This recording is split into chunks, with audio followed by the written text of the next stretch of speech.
안녕하세요. 안녕하세요. 나란히 걷는 교회를 섬기고 있는 김재현 목사입니다. 정용주 목사입니다. 오늘은 우리가 이게 밖에 나와서 영상 촬영을 합니다. 너무 좋죠. 전에 부목사 사역하던 곳인데요. 저희 같은 개척교회들이 이렇게 예배드릴 수 있는 장소들을 많이 만들어주셨어요. 너무 감사합니다. 우리 오늘 어떤 영상을? 오늘도 그랬죠? 선을 좀 넘어봐야죠. 오늘부터는 이제 우리가 그동안 예수님의 삶을 가지고 선을 넘어왔다 들어갔다 막 이렇게 했다면, 오늘부터는 다윗. 예고해드린 대로 다윗에 관한 이야기로 오늘부터 한번. 다윗의 이야기를 가지고 어떻게 선을 넘을까요? 다윗은 성경의 이야기뿐만이 아니라 외의 이야기들, 정치적인 이야기, 그래서 사극 같은 느낌을 줄 수 있을 것 같아요. 지금까지 우리가 다윗에 대해서 교회 안에서 계속 들어왔던 얘기는 다윗의 네. 신앙적인 부분을 강조해서 많이 들었거든요. 그렇죠. 다윗의 회개라든가 절망 속에서도 하나님을 의지했던 그런 다윗의 모습. 여러 시편들을 썼던, 그렇죠. 그런 또 노래하는 다윗에 대한 이야기. 네, 그런 이야기들을 우리가 좀 지금까지 많이 나눠왔는데, 지금은 조금 입체적으로 한번 봐보자. 좀 정치적인 상황, 그리고 그때 당시에 세계 정세, 그리고 그 과정 속에서 다윗이 어떤 사람으로 서 있었는지. 다윗은 착했기 때문에, 신앙이 좋았기 때문에, 그래서 그냥 뭘 해도 그냥 다 하나님 이쁨 받는 사람이었다라고 해버리면, 오늘 우리의 삶에 적용하기에는 그냥 그 사람은 슈퍼맨이니까 이렇게밖에 되지 못하는 거죠. 그렇죠. 근데 사실 다윗을 보면 이렇게 성격이 좋은 사람은 또 아니었어요. 성격도 그렇지만 굉장히 겉모술수, 모략 이런 것들이 있는 사람이었어요. 그런 모습들도 우리가 한번 조명을 해보면 재밌을 것 같아요. 그럼 이제 시작해볼까요? 네. 그럼 이제 다윗에 대해서 우리가 함께 나누는데, 어디서부터 시작하는 게 좋을까요? 다윗의 이야기를 하려면. 먼저는 그 시대 상황부터 한번 좀 살펴보면 좋을 것 같아요. 이스라엘이 왕정을 선택을 하게 되는 그 격동의 시대에 다윗이 이제 혜성처럼 등장하는 거잖아요. 그때 당시에는 청동기 시대와 철기 시대의 아마 과도기 정도. 우리나라는 그 시대보다도 한 1500년이나 늦었어요. 그렇죠. 철기 시대가. 그렇지만 이제 중근동은 그때가 한참 이제 히타이트라든지 이런 그 족속들에 의해서 철기가 보급이 되던 그런 시기였습니다. 그래서 실제로 성경에도 뭐라고 나오냐면, 블레셋은 철기를 가지고 있어요. 그렇지만 이스라엘은 아직 철을 재련할 수 있는 기술이 없어서 철 연장 같은 것들을 벼르려면 블레셋으로 내려가야 했다 하는 얘기들이 나옵니다. 그러면 지금 이스라엘의 주 무기는 청동기. 돌. 청돌.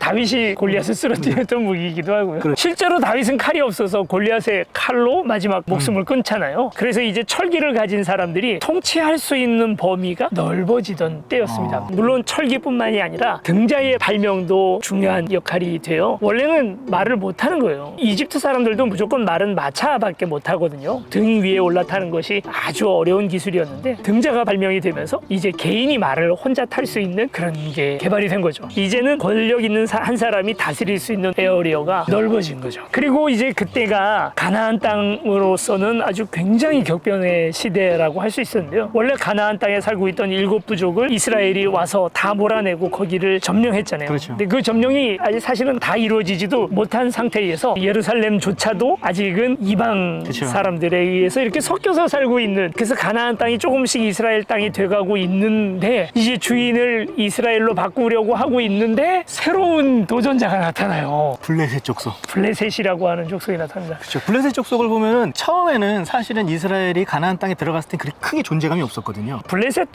거의 이스라엘이랑 동시에 가나안 땅에 유입되기 시작한 민족입니다. 그러다가 이게 사사기 후반기로 넘어가면서 블레셋이라는 민족이 굉장히 부각되기 시작해요. 사사기 초반부에서 이들을 괴롭히던 사람은 미디안 사람들, 그렇죠. 모압 사람, 암몬 이런 사람들이 돌아가면서 이들을 괴롭혔는데, 이제 삼손 시절쯤 되니까 블레셋이 어마어마한 이제 세력을 가지게 됩니다. 근데 이 블레셋이 바로 철기 문명을 바탕으로 하는 크레타 섬 출신의, 그리고 그리스 문화권을 가지고 있었던 사람들이 있는 거죠. 그렇습니다. 예. 그리스 문화 하면 기억나는 게 뭐 있으세요? 뭐 헬라 철학?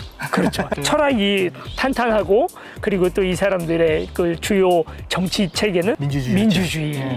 그런데 이제 철기가 강해지니까 이제 그런 도시 이 국가들이 하나씩 병합되어지는 그런 과도기였어요. 블레셋도 과도기고, 그리고 이렇게 병합된 나라가 아무래도 힘이 훨씬 센 거죠. 이스라엘도 거기에 대한 이제 어떤 압박을 많이 느끼던 때가 바로 그때였습니다. 이스라엘도 그런 격변의 시대를 겪으면서 이제 사무엘이 마지막 사사가 되면서 이스라엘 백성들이 이제 왕을 요구합니다. 왕을 달라. 근데 이제 그럴 수밖에 없는 이유가 있습니다. 이제 사사 시대를 좀 우리가 이해를 해야 되는데요. 사사 시대는 이스라엘도 그냥 부족국가, 소부족국가, 소부족이 12부족에 소부족. 레위 지파까지 해서 13부족이었는데, 이 13부족이 다 그냥 뭐 뿔뿔이 흩어져서 살다가 누가 이제 쳐들어오면 마치 그냥 두레와 향약처럼 모여, 그러면 예비군들 모이는 거예요. 그제서야. 그럼 막 반일 하다가 아유 또 전쟁이야 그러고 모이는 거죠. 그런데 이제 유다 지파가 만약 공격받는다고 생각해 보세요. 그럼 저 멀리 살고 있는 단 지파는 가기 싫은 거예요. 가는 데만 해도 며칠 걸리죠. 그리고 또 이제 거기 가서 전쟁하다 보면 우리 뒤에도 적이 있잖아요. 그쵸. 우리의 젊은이들을 거기를 위해서 보내야 되나? 그래서 정말 숨이 꼴깍꼴깍 넘어갈 정도로 그 지파가 힘들어지고 있을 때 그때서야 이제 사사 한 명이 나타나서 이 사람들을 다 모아서 전쟁을 하고 전쟁 끝나면 다 돌아가는 거예요.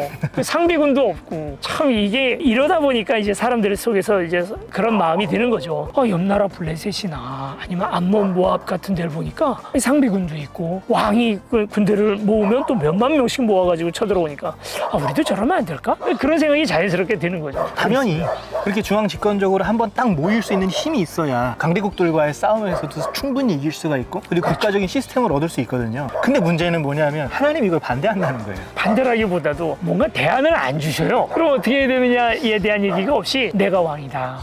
니들이 무슨 왕이 필요하냐. 이제 신약까지 넘어가면 하나님 나라를 원하신 거예요. 사실은. 걔가 너무 진짜 이게 이제 나중에 신약 성경에 가면 하나님 나라 사상, 그러니까 예수 그리스도 또 우리 하나님 아버지가 왕이신 우리의 삶에 대하여서 이야기를 하는 데까지 가지만, 그러나 어쨌든 지금은 아직은 이스라엘이 그런 걸 이해할 수 있는 단계는 아닙니다. 그럴 때마다 구심점 역할을 했던 사람들이 사사라는 영웅들이었는데, 어쨌든 이들은 상비군 체제가 아니었고 그 상황마다 이렇게 군인들을 동원하다 보니까 한계가 분명히 있어요. 사무엘이 어떻게 보면 대안적으로 잘했어요. 엘리 때 또 그렇죠. 완전히 나라의 국가의 기틀이 흔들렸던 것을 사무엘이 다 잡아왔죠. 잡았어요.